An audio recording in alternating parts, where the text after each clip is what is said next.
Orang yang hasad itu lebih hancur dibandingkan orang yang dihasadi. Sering saya contohkan, ada tetangga bangun rumah, yang punya rumah kepalanya sehat, yang hasad kepalanya pening. Nah, itu ya. Kemudian tetangganya beli mobil, yang punya mobil itu giginya sehat, yang hasad giginya sakit. Nah, itu ya. Kemudian dia naik mobil, dia pula ambulan kawal bros, stroke karena mikir.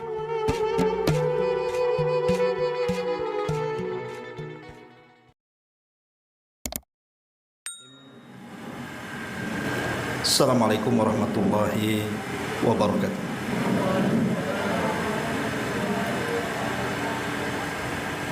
Alhamdulillah wassalatu wassalamu ala rasulillah wa ala alihi wa sahbihi wa mawalah wa la hawla wa la quwata illa billahi wa ba'd.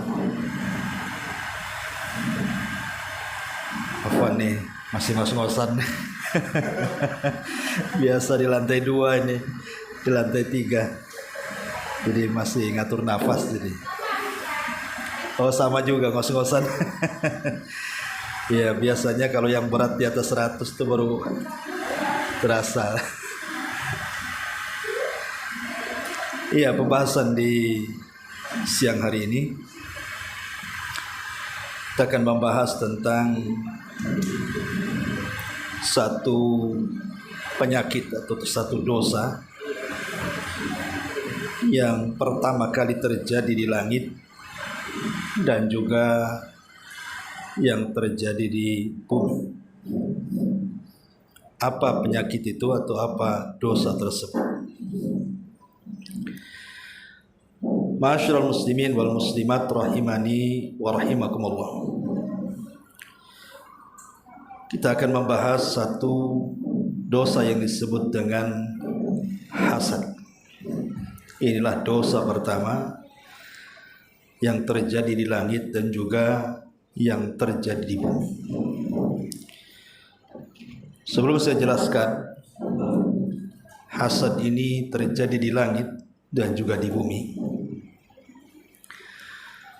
Hakikat orang hasad itu adalah orang yang menolak takdir Allah Azza wa Jalla.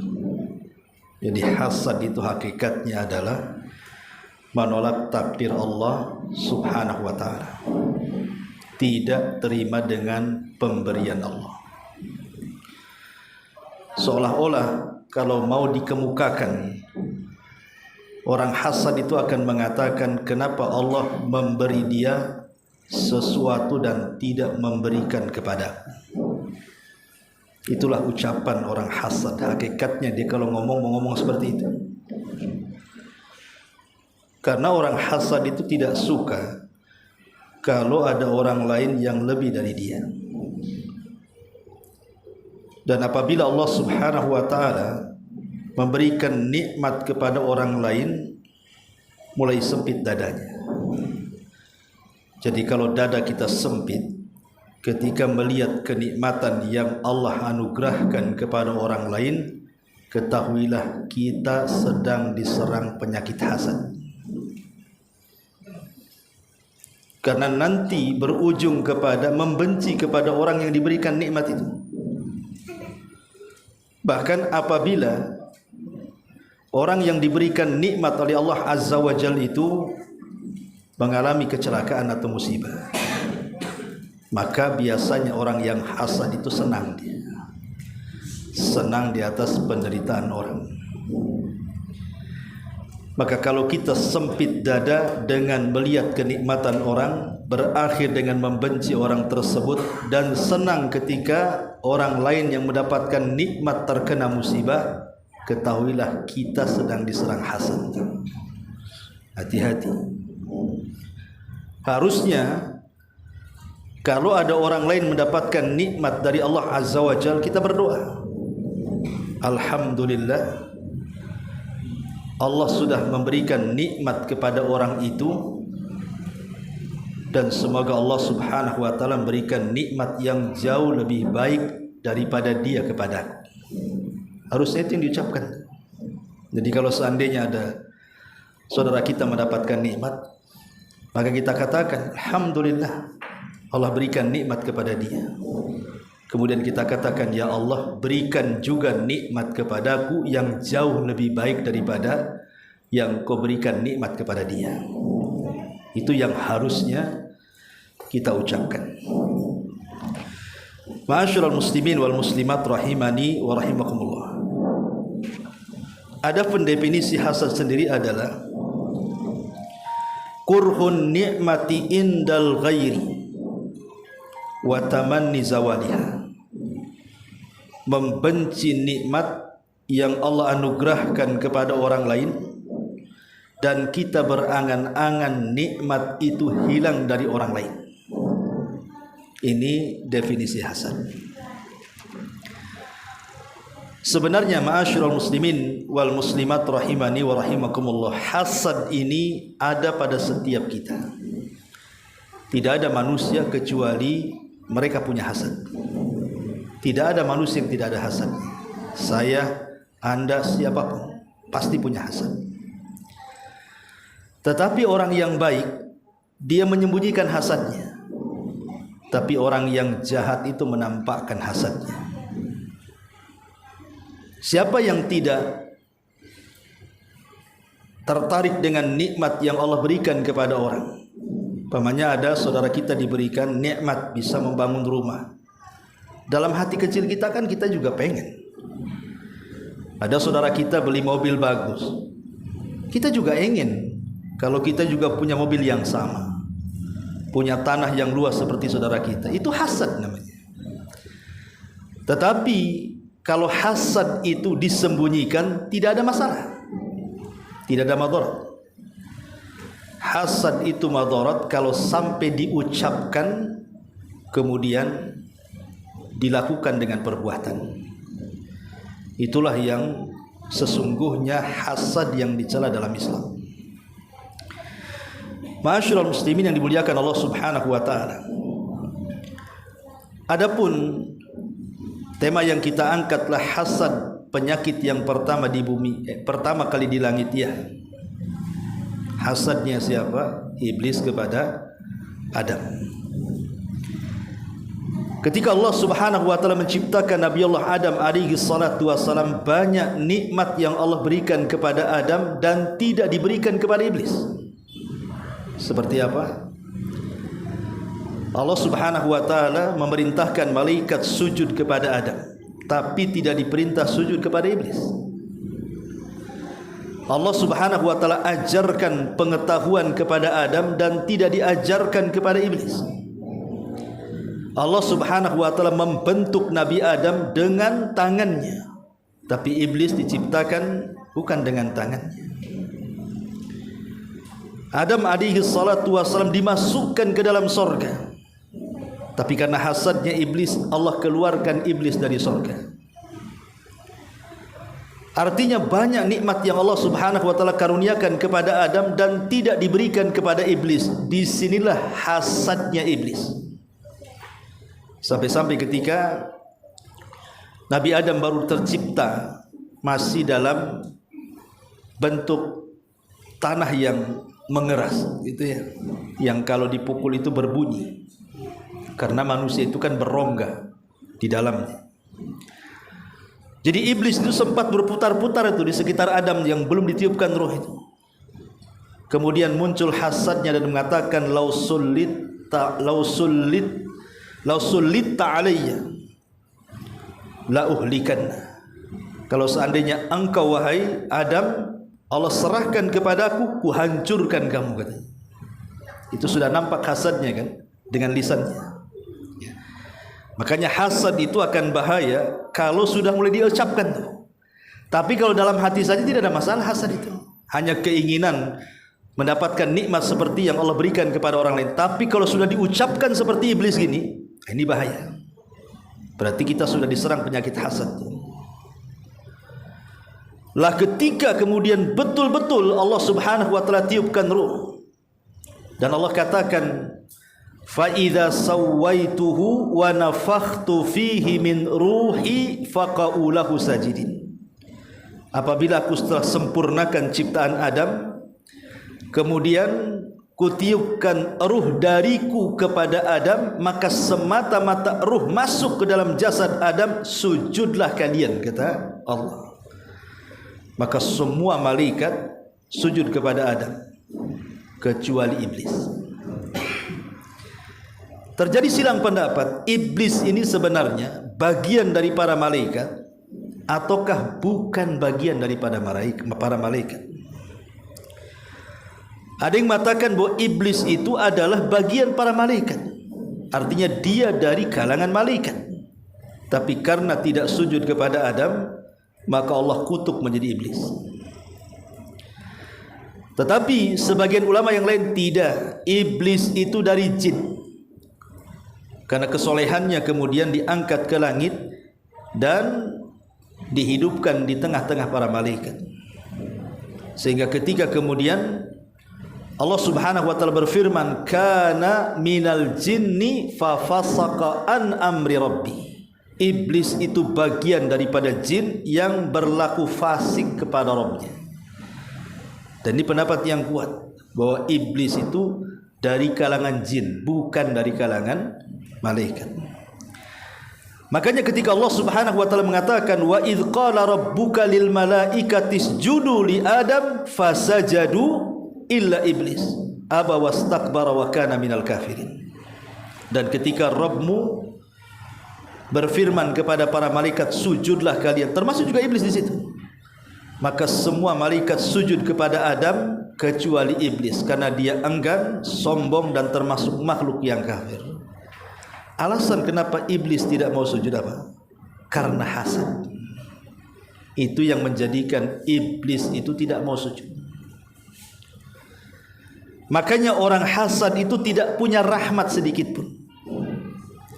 Jadi orang yang hasad itu tercabut rahmat dari dadanya, karena dia akan senang kalau seandainya orang yang diberikan nikmat itu hancur. Makanya iblis kemudian tidak suka dengan Adam. Mulailah kemudian ketika Allah betul-betul masukkan Adam ke dalam sorga, dan Allah keluarkan iblis dari sorga karena tidak mau sujud kepada Adam, disitulah kemudian ditampakkan bukan hanya sekedar lisan hasadnya, tapi mulai dalam bentuk perbuatan. Dengan cara apa? Memberikan was-was kepada Adam. Makanya hasad itu tidak bahaya dan akan bahaya kalau sudah mulai diucapkan dan ada perbuatan. Seperti iblis. Lihat dampaknya.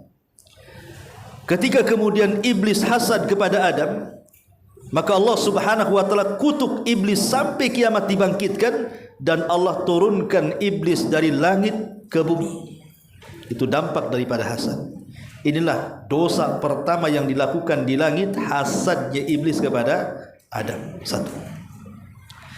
Kemudian yang kedua, dosa yang pertama kali juga dilakukan di bumi. Hasadnya siapa? Hasadnya Qabil kepada saudaranya Habil. Kita tahu bahwa Adam alaihissalam dalam sejarah dikisahkan bahwa dia memiliki 40 anak, 20 laki-laki dan 20 perempuan. Karena sekali melahirkan Hawa itu selalu kembar. Ya. Karena di zaman itu kan belum ada manusia banyak, hanya anak-anak Adam saja. Sementara Adam itu memang dijadikan oleh Allah sebagai khalifah. Khalifah itu maksudnya yakhlufu ba'duhu ba'dha, makhluk yang akan bergenerasi. Sehingga mau tidak mau harus ada pernikahan di sini. Masalahnya kan tidak ada orang lain kecuali anak-anaknya Adam. Makanya kemudian Allah Subhanahu wa taala merintahkan anak-anak Adam itu untuk menikah, tapi tidak boleh dengan kembarannya, tetapi harus dengan kembaran saudaranya. Lah kebetulan yang sudah besar, yang sudah dewasa adalah Qabil dan Habil. Lah ketika Adam alaihi salatu wassalam menyampaikan perintah Allah agar Habil menikah dengan kembaran Qabil dan Qabil menikah dengan kembaran Habil, setan datang di sini kepada Qabil dan mengatakan kepada Qabil, "Bil, jangan mau. Lihat tuh kembaran Habil dan lihat pula kembaran cantik mana?" Jika ditengok Iya juga cantik kembaranku katanya. Ya. Akhirnya dari situ kemudian dia menolak dan mengatakan bahwa ini akal-akalan bapaknya saja.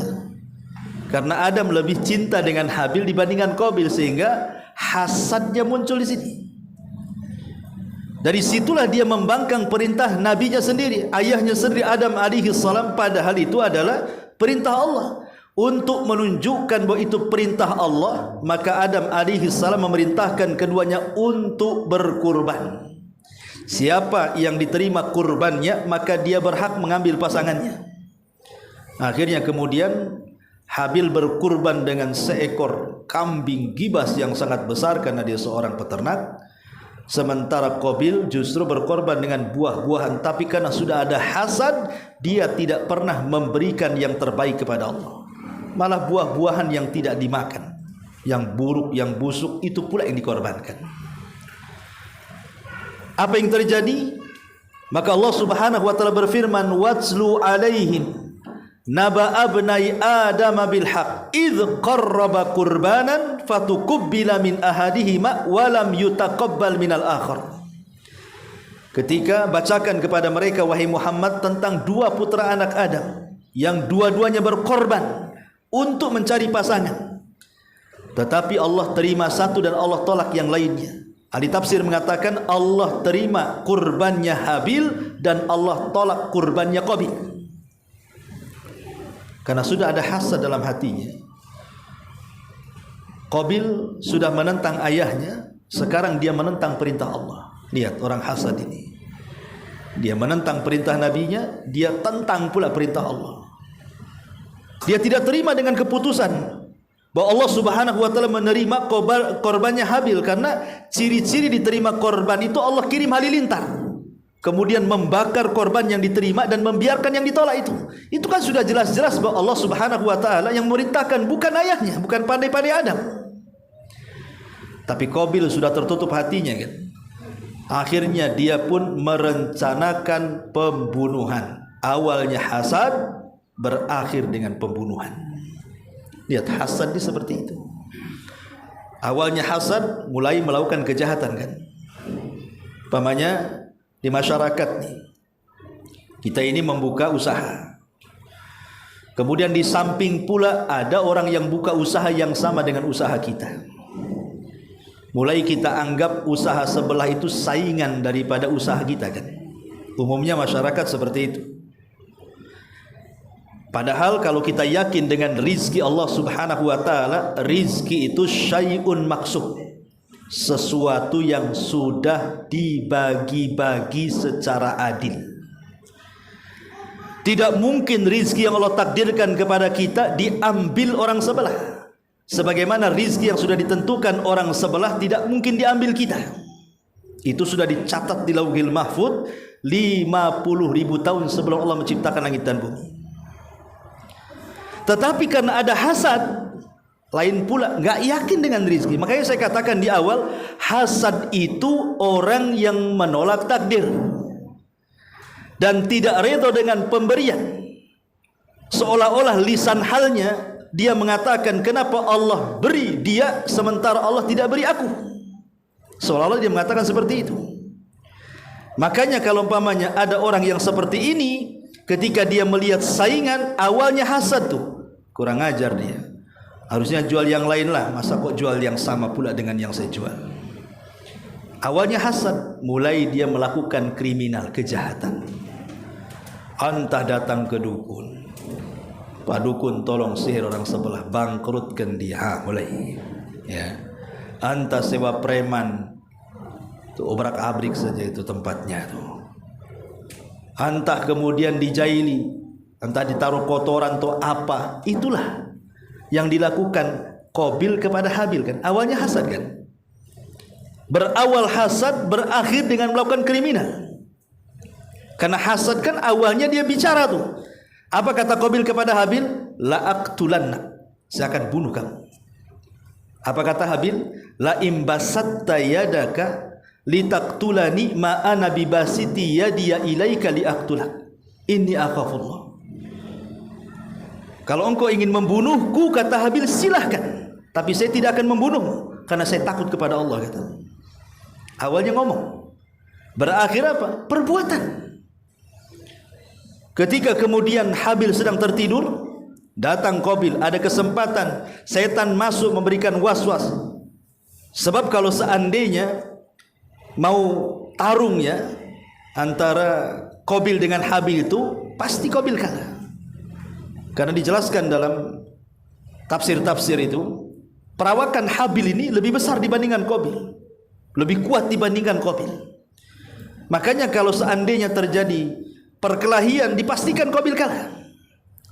Makanya kemudian dia mencari lengahnya Habil. Dia sedang tertidur, kemudian diambilkan batu besar, kemudian dipukulkan di kepalanya, mati. Lihat, awalnya hasad berakhir dengan pembunuhan. Itulah penyakit pertama di bumi, hasadnya Qabil kepada Habil. Maka karena dia melakukan pembunuhan, Allah Subhanahu wa taala memberikan balasan kepada Qabil setiap yang melakukan pembunuhan setelahnya. Sampai hari ini, bahkan sampai kiamat dibangkitkan, Qabil dapat dosanya. Itu namanya dosa jariah. Kenapa? Karena dia yang mencontohkan pembunuhan. Makanya siapapun para pembunuh, Qabil dapat bagian dosanya. Berawal dari hasad, berakhir dengan pembunuhan. Ma'asyiral muslimin yang dimuliakan Allah Azza wa Jalla. Tapi hasad juga, hasad itu akhlaknya orang-orang Yahudi. Hasad itu akhlaknya orang-orang Yahudi. Disebutkan di dalam Al-Quranul Karim bagaimana orang-orang Yahudi itu sangat hasad kepada orang-orang yang beriman di zaman Nabi. Dalam surah Al-Baqarah ayat 109 Allah mengatakan, wadda katsiru min ahlil kitab law yaruddunakum min ba'di imanikum kuffaran hasadan min indi anfusihim. Kebanyakan ahli kitab, maksudnya Yahudi bukan Nasrani di sini, menghendaki seandainya kalian murtad kembali kepada agama semula kalian, kuffaran hasadan, karena kekafiran dan hasad mereka kepada kalian. Kenapa orang-orang Yahudi bisa sampai berada di Madinah? Sebagian ahli sejarah mengatakan, jadi ketika kekalahan perang Persia dan Romawi itu, banyak kemudian orang-orang Yahudi yang lari mencari suaka ke beberapa negara. Tetapi kemudian ada informasi dari padri-padri mereka, dari para pendeta mereka, agar mereka mengarah ke Yathrib, Madinah hari ini. Kenapa alasannya? Karena di situ akan menjadi tempat hijrahnya Nabi. Akhirnya banyak orang-orang Yahudi yang mereka kemudian berbondong-bondong dari Yerusalem. Ya, karena kan Yahudi itu bagian dari Palestina. Sebenarnya dia bagian daripada Palestina. Ya. Adapun kemudian sekarang Yahudi punya negara sendiri, itu kan akal-akalan Inggris saja. Setelah mengalahkan Turki Utsmani ketika itu. Artinya Yahudi tidak punya tanah sebenarnya. Adapun yang terjadi hari ini, kemudian orang-orang Yahudi berusaha kemudian menyerang orang-orang Palestina, itu penjajahan. Sama dengan Belanda menjajah kita itu sebenarnya. Mereka tidak punya lahan sedikit pun. Karena yang mewarisi lahan di Palestina dan yang sekarang ditempati orang-orang Yahudi itu murni milik orang-orang Arab, bukan orang-orang Yahudi. Lah, di zaman Nabi SAW, ketika orang-orang Yahudi kemudian datang ke sebuah tempat yang penuh dengan kurma, akhirnya kemudian mereka membuat perekonomian di sana yang disebut dengan Yathrib belakangan, dan belakangan lagi kemudian disebut Madinah sampai hari ini. Jadi datangnya orang-orang Yahudi ke kota Madinah di zaman itu memang karena suruhan para padri mereka, bahwa di situ akan lahir seorang nabi. Masalahnya sudah lewat generasi pertama, generasi kedua, di mana generasi pertama menghabarkan akan kelahiran nabi, generasi kedua menghabarkan akan kelahiran nabi, sampai hafal betul sifat-sifat nabi yang akan muncul, melebihi kenalnya mereka kepada anak-anak mereka. Sampai Allah Subhanahu wa taala gambarkan dalam Quran kan, ya'rifunahu kama ya'rifuna abna'ahum.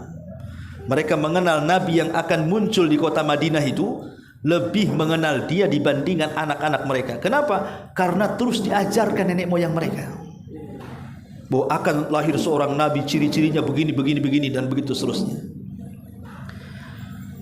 Ketika ada keanehan di bumi Madinah, muncul satu bintang yang hanya diketahui orang-orang Yahudi saja, yang disebut dengan bintang Ahmad. Itu orang musyrik tidak tahu karena nggak ada maklumat kepada mereka. Yang tahu itu hanya orang-orang Yahudi saja.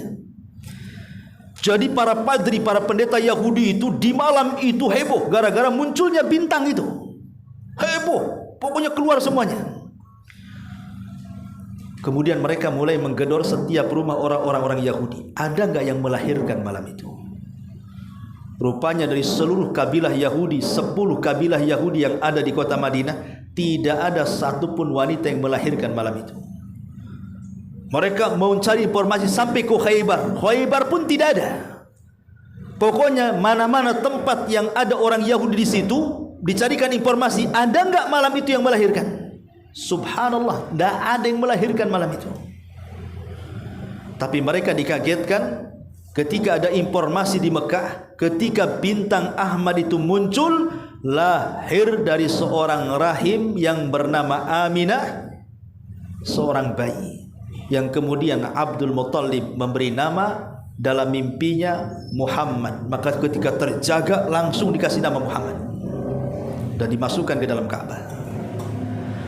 Jadi ketika orang-orang Yahudi Madinah mendengar bahwa di malam itu ada bayi yang lahir, tapi bukan dari Bani Israel, tapi lahir dari Bani Ismail, dari orang-orang Arab, bukan dari orang-orang Yahudi, maka mereka kemudian kecewa.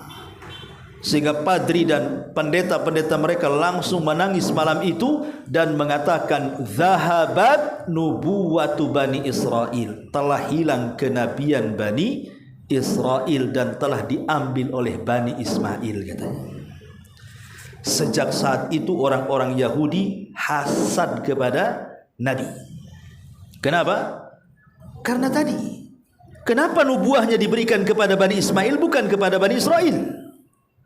Makanya ada seorang tokoh Yahudi namanya Huyai ibn Akhtab. Huyai ibn Akhtab itu kepalanya Yahudi. Ketika dia mendengar Nabi SAW hijrah dari Mekah ke Madinah dan sampai di kota Kuba, ini Huyai ibn Akhtab ini mengajak saudaranya namanya Yasir. Yasir, ayo kita intai orang yang ngaku Nabi yang baru datang dari Mekah itu. Sekarang dia ada di Kuba, katanya. Berangkat Huyai ibn Akhtab dengan Yasir ini. Dengan penuh semangatnya mereka mengintai Rasul dari pagi sampai sore. Diperhatikan mulai daripada kata-katanya, ceramahnya, ciri-cirinya, semua disesuaikan dengan kabar yang selama ini mereka dengar ceritanya dari nenek moyang dan yang mereka baca dalam kitab-kitab mereka. Rupanya persis, tidak ada yang jauh, tidak ada yang beda. Persis memang itu Nabi sesuai dengan yang selama ini mereka yakini.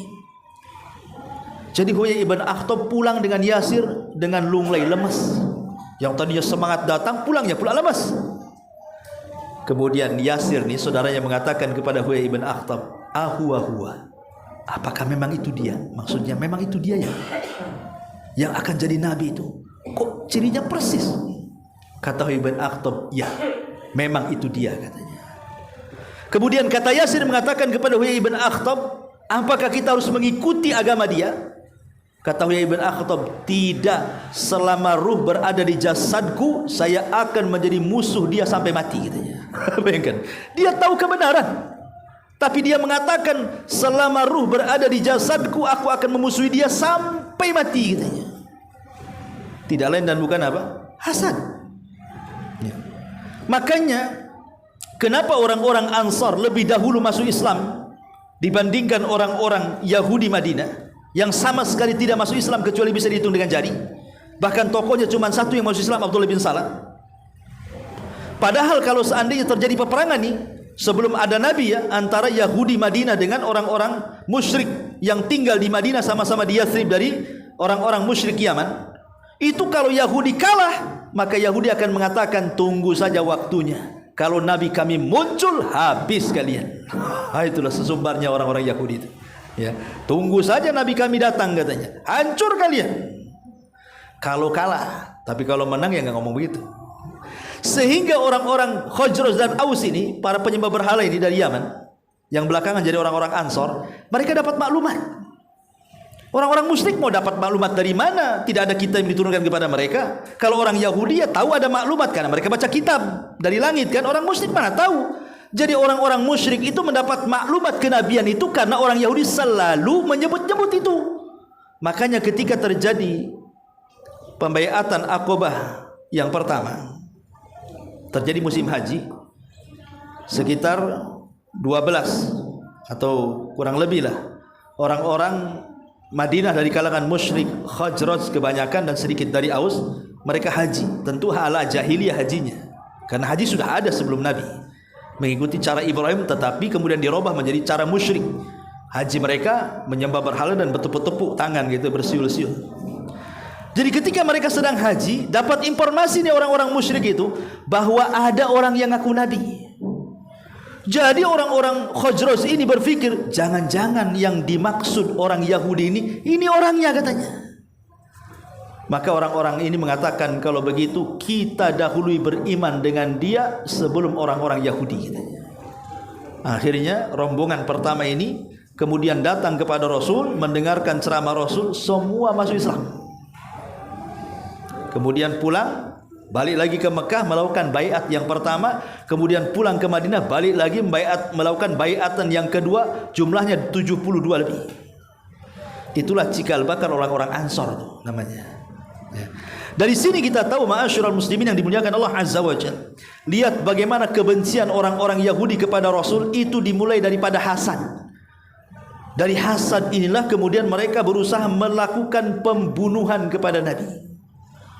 Pertama, Nabi SAW ketika sampai di Madinah kan langsung semua orang-orang Khazraj dan Aus kan masuk Islam. Mereka jadi orang Ansor. Jumlah mereka sama dengan jumlah orang Yahudi, sama-sama mayoritas. Kemudian orang-orang Ansor mengangkat Rasul menjadi pemimpin mereka. Maka Nabi SAW kemudian berusaha menyatukan orang-orang Ansor dengan orang-orang Muhajir dengan orang-orang Yahudi. Dibentuklah dalam sebuah piagam yang disebut dengan piagam Madinah namanya. Untuk saling melindungi, untuk tidak saling menyerang, untuk tidak saling menyakiti. Tapi memang orang Yahudi dari dulu juga kebiasaan mereka berkhianat. Coba orang-orang Yahudi yang sekarang di Israel, ya, mereka para pengkhianat. Berapa kali resolusi PBB dikeluarkan, tidak boleh ini, tidak boleh itu, mana mereka mau dengar? Ya. Mereka tidak akan dengar. Karena mereka merasa abnaullah, mereka merasa anak-anak Allah, khiratullah, mereka merasa orang yang paling baik di sisi Allah. Itulah keyakinan orang Yahudi itu merendahkan seluruh umat di luarnya, karena mereka merasa khiratullah wa abnaullah, manusia pilihan Allah, manusia yang merupakan anak-anak Allah, yang lain itu dianggap di bawahnya. Bahkan dalam Talmud, kita tidak cerita Taurat ya, karena Talmud itu kitabnya Zionis. Tapi kalau Taurat kan kitabnya Yahudi. Makanya Zionis dengan Yahudi kan nggak pernah akur, beda ya. Kalau Zionis ini dia pegangannya ke Talmud. Kalau orang Yahudi masih ke Taurat kan, walaupun sudah dirobah-robah. Ya, yang sekarang kan Zionis yang menguasai, bukan Yahudi. Ya. Kalau kita lihat di Talmud itu, mereka menganggap bahwa di luar Yahudi itu, jadi sperma yang keluar di luar Yahudi itu sama dengan binatang.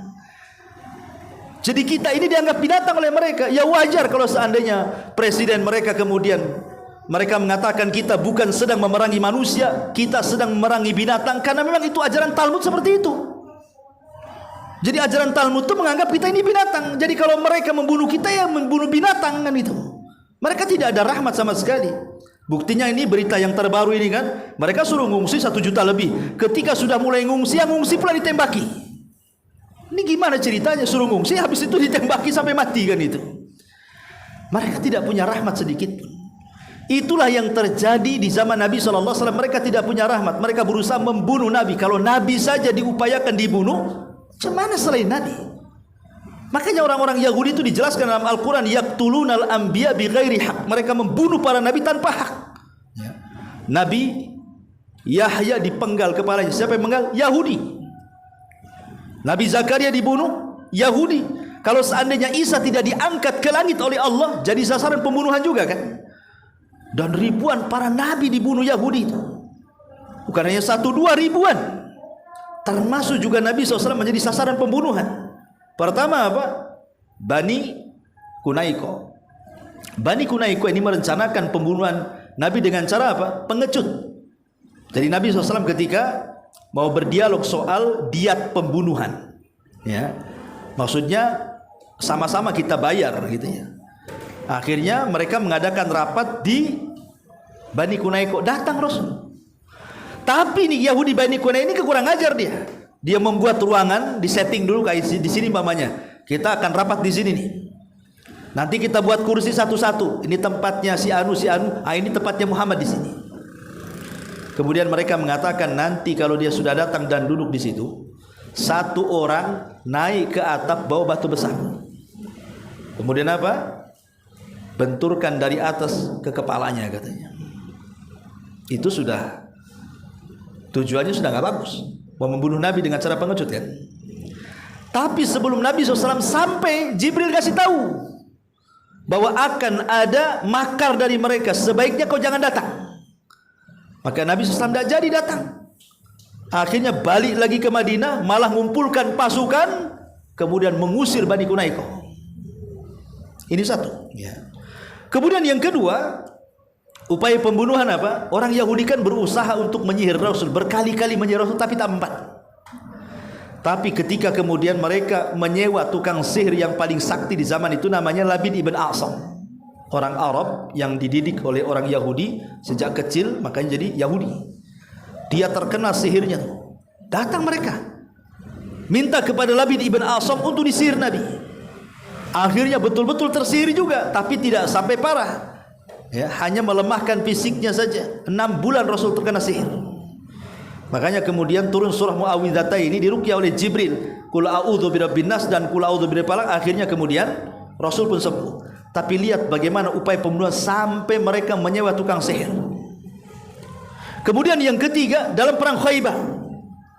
Ketika Rasul SAW berhasil mengalahkan Khaybar, kemudian orang Yahudi berusaha untuk meracun Nabi, pura-pura ngundang makan. Karena makanan ahli kitab kan halal sembelihannya. Datang Rasul dengan sahabat. Rupanya Zainab bintul Haris, wanita Yahudi ini licik. Dia membalurkan racun di semua makanan yang akan diberikan kepada Rasul dan para sahabatnya. Ketika Rasul mulai mencicipi makanan itu, ada seorang sahabat ikut-ikut mencicipi. Tiba-tiba daging yang dimakan Rasul berbicara dan mengatakan, "Ya Muhammad, jangan kau makan aku karena mereka sudah meletakkan racun kepadaku," katanya. Maka Rasul melepehkan, cuman masa racun sudah masuk sedikit. Sahabat sampingnya tertelan juga racun. Yang lainnya belum sempat makan, kata Rasul, "Jangan kalian makan, ada racunnya di sini." Kemudian Rasul mengumpulkan semua tokoh-tokoh Yahudi dan memberikan 3 soalan. "Saya akan bertanya 3 soalan kepada kalian, tolong jujur dijawab," katanya. Kemudian mereka mengatakan, "Apa itu?" 1. Siapa kakek kalian? Zaman dulu kan berbangga dengan nasab ya. Zaman-zaman dulu nasab itu merupakan kebanggaan. Kalau mereka punya kakek, mungkin semasa hidupnya dia pengecut, bukan pejuang, maka nggak akan disebut tuh. Akhirnya kemudian orang-orang Yahudi menyebutkan kakek buyut mereka. Ketika sampai di kakek buyut mereka yang menurut mereka tidak pantas disebut karena mungkin lemah dan begitu seterusnya, dilewati sama dia. Dilewati. Karena takut kemudian menyebut kakeknya yang lemah itu. Kata Nabi SAW, "Kenapa kalian lewati kakek kalian itu?" katanya. "Kalian itu keturunan orang lemah." Akhirnya kemudian mereka mengatakan, "Shadaqta, engkau benar wahai Muhammad." Kemudian yang kedua, kata Rasul, "Man ahlun nar?" Siapa yang akan masuk neraka, kata Rasul. Kata orang-orang Yahudi, "Kami, tapi 40 hari saja. Habis itu kalian yang ganti," katanya. Orang Yahudi bilang, "Ya, kami ya, tapi 40 hari saja. Karena ini kesalahan kakek buyut kami waktu menyembah patung anak sapi 40 hari. Itu saja kami neraka," katanya. "Habis 40 hari keluar, kau yang ganti," katanya. Maka Rasul mengatakan, kadzabtum, dusta kalian, bahkan kalian akan masuk neraka dan tidak akan keluar lagi, kata Rasul. Baru Rasul yang ketiga mengatakan, siapa yang meletakkan racun di sini, kata Rasul. Siapa yang meletakkan racun di sini? Maka seorang wanita ngaku, saya Zainab bintul Harith. Kemudian Rasul bertanya, kenapa kau letakkan racun di makananku dan makanan sahabatku? Kata Zainab, iya, kalau engkau seorang nabi, kau tidak akan mati dengan racun itu. Tapi kalau kau bukan seorang nabi dan kau mati dengan racun itu, kami istirahat dari kamu, katanya. Zainab. Ya. Tetapi Zainab tidak dihukum Nabi. Zainab tidak dihukum Nabi, dibiarkan. Baru setahun setelahnya dibunuh. Kenapa? Bukan karena meracun Rasul Zainab dibunuh, bukan. Karena sahabat yang ikut makan racun setahun setelahnya meninggal. Maka Zainab sudah membunuh orang, maka hukuman dalam Islam kisos. Jadi dibunuh karena kisos. Karena sahabat yang memakan racun meninggal, bukan karena meracuni Nabi. Ya. Ma'asyiral muslimin yang dimuliakan Allah Azza wa Jalla, intinya bahwa orang-orang Yahudi dari dulu sampai sekarang memang mereka umat yang hasad. Umat yang hasad. Mereka diberikan kecerdasan yang tidak diberikan Allah kepada yang lainnya, tapi mereka gunakan kecerdasan itu untuk menyesatkan orang, untuk membuat kerusakan di bumi. Makanya mereka itu disebut al-maghdub dalam Quran itu. Ghairil maghdub maksudnya Yahudi, waladhdallin maksudnya Nasrani. Ya. Ma'asyiral muslimin yang dimuliakan Allah, ini hasad ini adalah sifat dan wataknya orang Yahudi. Kemudian hasad juga wataknya orang-orang musyrik. Musyrik orang Arab itu hasad juga mereka. Satu hari Abu Jahal ini Fir'aunnya umat ini, namanya Amr ibn Hisham. Kunyahnya Abul Hakam. Bagus Abul Hakam. Hakam itu artinya bijaksana. Orang-orang Arab menyebutnya Abul Hakam, orang yang bijaksana. Karena Abu Jahal ini terkenal kalau dia menyelesaikan kasus di kabilahnya, bijak dia. Kalau ada bertengkar antar kabilah itu bijak dia bisa menyelesaikan. Makanya kemudian orang-orang jahiliyah menyebutnya Abul Hakam. Lalu kenapa jadi Abu Jahal? Karena ketika kemudian dia ditawari Islam, ditolak. Maka Rasulullah SAW mengatakan, dia bukan Abul Hakam, tapi dia Abu Jahal, kata Rasul. Dia bukan bapak bijaksana, tapi dia bapak bodoh, kata Rasul. Itu kalau diartikan gitu. Rasul mengatakan apa? Dia bukan bapak orang bijaksana, tapi bapak orang bodoh. Dikasih Islam tak mau. Maka sejak itulah nempel kalimat Abu Jahal sampai hari ini. Dan Rasul mengatakan, setiap umat punya Fir'aun, dan Fir'aunnya umat ini Abu Jahal, kata Rasul. Maka dari Fir'aunnya umat ini. Lah satu hari Abu Jahal ini dia berdialog dengan salah seorang kerabat sahabat dia. Saya lupa namanya siapa itu. Pokoknya Syurek lah. Di akhir-akhirnya Syurek itu. Awalnya saya lupa. Jadi si Syurek ini ngobrol dengan Abu Jahal dan mengatakan, ya Abul Hakam, saya mau tanya kamu, menurutmu Muhammad itu seperti apa? Ya. Maka Abu Jahal mengatakan, wallahi ma ra'aina atau ma jarrabna kadhiba. Aku tidak pernah melihat dia berdusta. Itu menurut Abu Jahal tuh. Aku tidak pernah melihat Muhammad itu berdusta. Artinya, kalau dia mengakui bahwa Muhammad itu tidak berdusta, berarti dia mengakui kenabian Nabi. Karena dia mengatakan, aku tidak pernah melihat dia berdusta. Apalagi setiap malam ini Abu Jahal ini, walaupun dia benci kepada Rasul, tapi dia selalu ngendap-ngendap malam-malam dicari Rasul sedang sholat, dia khusyuk mendengarkan bacaan yang dibaca Nabi. Jangan salah, Abu Jahal tiap malam nyari Nabi, cuman sembunyi-sembunyi, ya, di balik-balik pohon-pohon, di mana ada Nabi di situ sholat, dia dengar itu. Karena dia seorang penyair masalahnya. Abu Jahal kan seorang penyair handal. Ya, jadi di zaman itu suka dengan bahasa. Jadi Quran itu kan lebih tinggi daripada syair. Makanya Abu Jahal itu suka dengan Quran. Kalau Rasul sedang ngaji, Rasul sedang sholat malam, itu kan dikeraskan tuh. Abu Jahal tuh menikmati betul. Tapi kalau udah datang siang jadi musuh pula dia. Jadi kalau malam cinta dengan Quran, siang pula jadi musuh Quran. Nah itulah Abu Jahal tuh. Ya.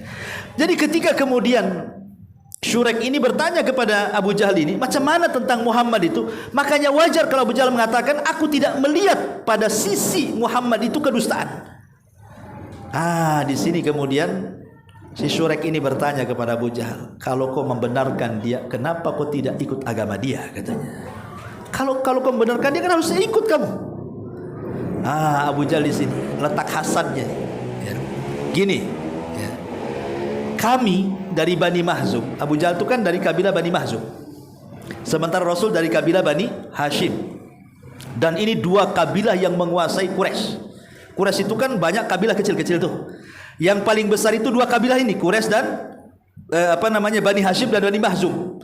Selalu kalau ada pemilihan presiden, maka yang menang itu satu di antara keduanya tuh. Kadang dari Bani Mahzum, kadang dari Bani Hashim. Waktu di zaman kakeknya Rasul, Abdul Muttalib dari Bani Hashim pemimpinnya. Tapi setelah Abdul Muttalib meninggal, ganti pula dari Bani Mahzum, Abu Jahal pula pemimpinnya. Jadi dua kabilah ini bersaing nih, dua partai ini. Jadi kata Abu Jahal, kami dari Bani Mahzum dengan Bani Hashim itu bersaing, mengambil hati orang-orang Quraisy. Kalau mereka kemudian melakukan derma, kami juga ikut. Kalau mereka melakukan kebaikan kepada jemaah haji, kami ikut. Pokoknya jangan sampai kami jatuh di mata orang-orang Quraisy, katanya. Jadi kami itu imbang di tengah-tengah Quraisy gitu. Masalahnya tiba-tiba kemudian Bani Hashim mengatakan, kami punya nabi, kau tak punya nabi, katanya. Kan itu. Apa yang harus kami katakan? Kata Abu Jahal itu, tak mungkinlah kemudian kita katakan kami juga punya nabi, mana orangnya? Sebab kalau seandainya kami akui dia nabi, menanglah Bani Hashim, kalahlah Bani Mahzum, katanya kan. Maka saya tak mau. Itulah Abu Jahal. Kenapa dia tolak Islam? Bukan tidak mengakui kebenaran Quran, bukan tidak mengakui kebenaran Nabi. Mereka tahu kebenaran Quran dan kebenaran Nabi. Cuman masalahnya ini masalah kehormatan, masalah izzah gitu ya. Takut kabilah Bani Mahzum jatuh di bawah kabilah Bani Hashim kalau seandainya Abu Jahal mengakui Nabi SAW. Disitulah letak hasadnya. Dia mengakui kebenaran tapi tidak ikut Nabi. Maka selama itu Abu Jahal tidak pernah ikut Nabi dan memerangi Nabi sampai dia mati di perang Badar. Dari sini kita tahu bahwa hasad itu adalah kebiasaan orang-orang musyrik. Ya, bukan hanya orang-orang Yahudi saja, orang-orang musyrik juga sama. Tapi masalahnya, rupanya hasad yang merupakan kebiasaan Yahudi, kebiasaan orang musyrik dan kebiasaan umat-umat kufur sebelumnya, itu pula yang diwariskan kepada kaum muslimin. Ingat, ikhwatu fiddin muliakan Allah Subhanahu wa taala. Hasad ini sangat bahaya sekali. Karena tadi satu, dia, kalau saya ringkas, dia menolak takdir, tidak ridho dengan pemberian. Sifat iblis, sifatnya Qabil, sifatnya Yahudi, sifatnya orang musyrik, ya. Itu kan terkumpul tuh. Makanya kemudian hasad ini adalah penyakit yang berbahaya, bisa menghancurkan seluruh pahala. Kata Rasul, iyyakum wal hasad, hati-hati kalian jangan hasad. Fa innal hasada ya'kulul hasanat kama ta'kulun narul khatab, kata Rasul. Hati-hati jangan hasad. Hasad itu bisa menghancurkan semua pahala seperti api menghancurkan semua kayu bakar, katanya. Kenapa? Karena orang hasad itu tidak disisakan, ya. Dia kalau sudah hasad, memang dihabisi orang yang dihasad itu.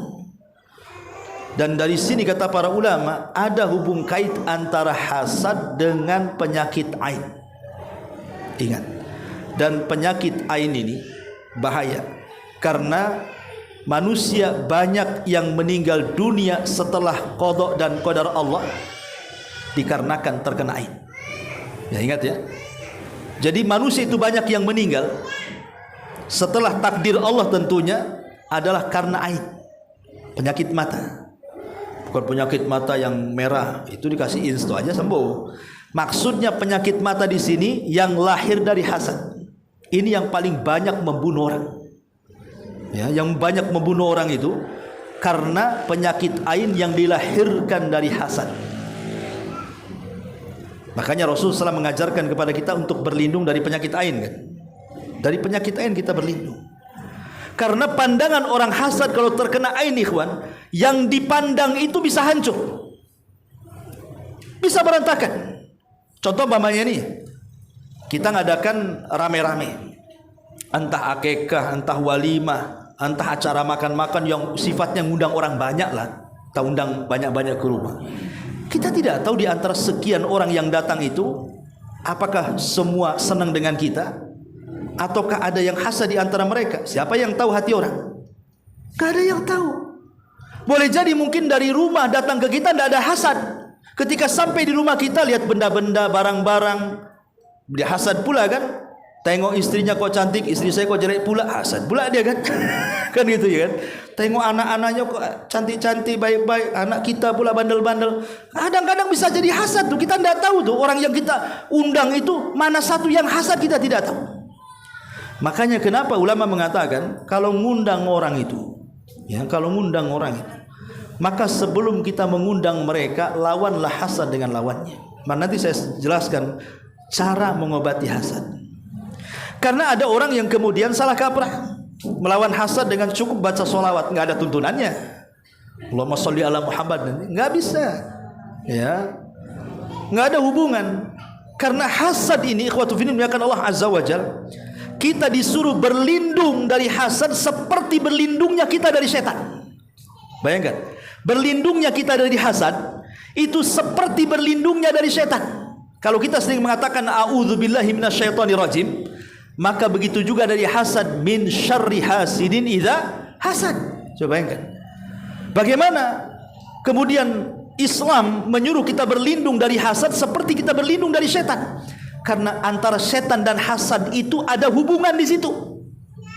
Ya, setan dengan hasad itu, di mana setan akan bekerja sama dengan orang yang hasad menciptakan penyakit ain tadi. Sehingga kalau umpamanya kita tidak berdoa kepada Allah, umpamanya orang itu melihat kita sedang senang akur dengan pasangan kita, setelah buyar acara tiba-tiba kita bertengkar. Tiba-tiba anak yang tadinya baik kok jadi nakal. Ya. Tiba-tiba kemudian orang tua yang tadinya sehat kemudian sakit. Tiba-tiba kemudian kok ini kendaraan mogok-mogok. Nah gitu ya. Itu semua karena penyakit ain dari hasad tuh. Dari sini ma'asyiral muslimin yang dimuliakan Allah azza wajal, maka sebaiknya kalau kita ingin melawan hasad, lakukan beberapa perkara ini. Pertama, ya, yang bisa melakukan atau menyerang orang hasad itu, bacalah surah Muawwidhataini. Jadi kalau kita ngundang orang rame-rame, ya, entah walimah entah apa, baca surah ini, Qul a'udzu birabbin nas dan Qul a'udzu birabbil falaq. Karena di situ ada kalimat min syarri hasidin idza hasad. Baca surat ini. Ya, kita tidak tahu di orang-orang yang datang ini ada hasadnya atau tidak. Ini yang pertama. Ya. Yang kedua, tawakal. Tambatkan urusan kepada Allah. Karena kita tidak bisa mendeteksi mana yang hasad kepada kita, mana yang tidak hasad kepada kita. Ada yang sebagian orang tahu dia hasad kepada kita, tapi kebanyakan orang tidak tahu yang hasad kepada kita. Kita ini punya tetangga kiri kanan depan belakang yang hasad kepada kita, yang mana satu kita tidak tahu. Sehingga yang bisa melawan orang hasad itu hanya Allah. Makanya tambatkan tawakal kepada Allah, biar Allah subhanahu wa ta'ala yang melawannya. Makanya perbanyak kalimat la haula wala quwata illa billah, atau masya Allahu la quwata illa billah. Kalau bahasa Quran, masya Allahu la quwata illa billah. Baca doa ini atas kehendak Allah dan dengan kekuatan Allah, biar Allah yang melawannya. Maka tambatkan tawakal kuat kepada Allah. Kemudian yang ketiga, perbanyak tobat. Karena bisa saja orang yang hasad kepada kita itu karena dosa kita. Kita tidak tahu. Ya. Bisa saja karena kita banyak maksiat kepada Allah Subhanahu wa taala, maka pengaruhnya Allah kirimkan orang-orang yang hasad kepada kita. Maka bertobat. Perbanyak kalimat istighfar dalam majelis itu. Ya, jadi kalau ibu ngundang orang, perbanyak istighfar, Bu. Ya. Supaya orang-orang yang datang yang hasad-hasad itu tidak mempan hasadnya sama kita. Baca Qul a'udzu birabbin nas, baca qul a'udzu birabbil falaq, baca masya Allah la quwata illa billah, kemudian perbanyak istighfar taubat kepada Allah. Karena kita takut kalau seandainya orang hasad dikirim itu karena dosa kita. Kemudian yang ketiga, berdoa keberkahan. Karena berkah itu lawan daripada hasad. Maksudnya begini, orang hasad kan menginginkan kenikmatan kita hilang. Itu orang hasad ya. Dia menginginkan nikmat yang ada pada kita hilang. Sementara berkah itu artinya luzumul khair, tetapnya kebaikan, tetapnya kemuliaan dan kebaikan. Makanya setiap kita diberikan nikmat, minta keberkahan kepada Allah. Umpamanya begini, ibu baru bangun rumah, maka kita berdoa, Allahumma barik fi baiti, ya Allah berkahi rumahku. Kita baru beri kendaraan, maka kita katakan Allahumma barik fi sayyarati, ya Allah berkahi pada mobilku. Kita baru beli tanah, kita baru beli emas, kita baru beli atau baru buka warung atau apa gitu ya, yang sifatnya nikmat Allah Azza wa Jal, maka katakan Allahumma barik fi baiti, fi ahli wa mali, ke rumahku, hartaku, anak-anakku. Terus kita minta keberkahan. Karena inilah lawan hasad dengan lawannya. Gitu ya. Melawan hasad dengan lawannya. Kalau hasad hendak menghancurkan nikmat, maka berkah itu menetapkan nikmat. Maka ucapkan Allahumma barik fi baiti wa ahli wa mali, dan begitu seterusnya. Kemudian kalau memang kita tahu mana-mana yang hasad, oh sudah tahu ini hasad kali orang ini sama kita. Kita sudah tahu, kalau tadi kan tidak tahu mana yang mana hasad nih. Kita tahu nih dia hasad sama kita. Maka kalau bisa berbuatlah ihsan, kebaikan. Dia hasad kepada kita, kita balas dengan kebaikan. Kenapa? Karena dia sedang berbuat dosa, maka kita sedang berbuat pahala. Ya, dia sedang berbuat dosa, kita sedang melakukan pahala.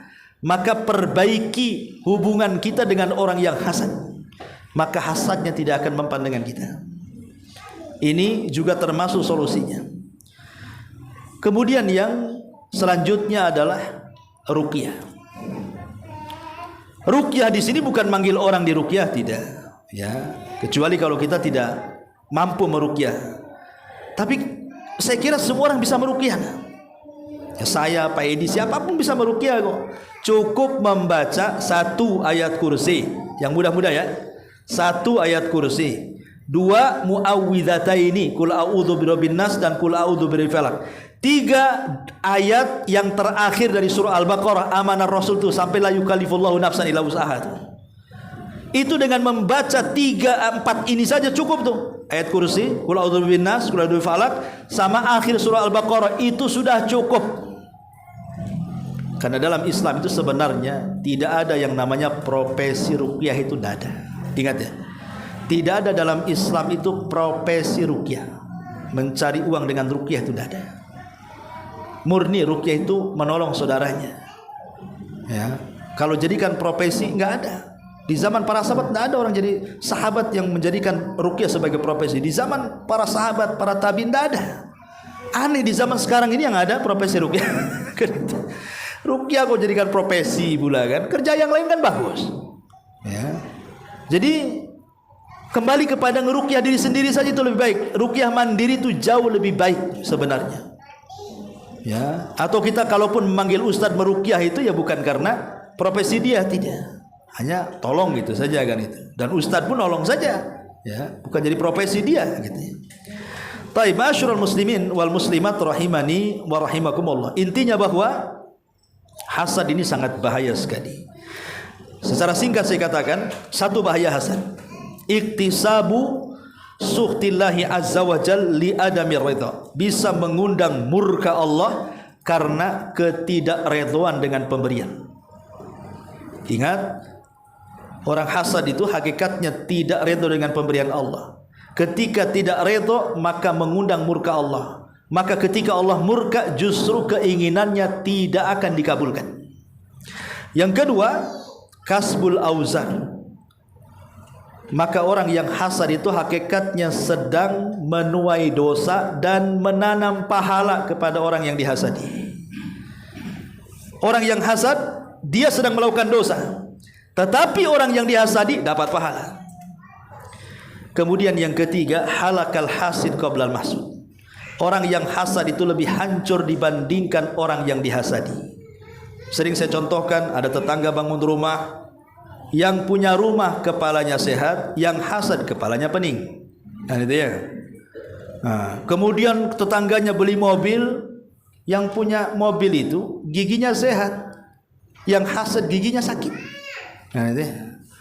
Kemudian dia naik mobil, dia pula ambulan kawal bros, stroke karena mikirin orang. Dahulu di zaman Khalifah Mu'tasim, ini satu kisah menarik. Di zaman Khalifah Mu'tasim,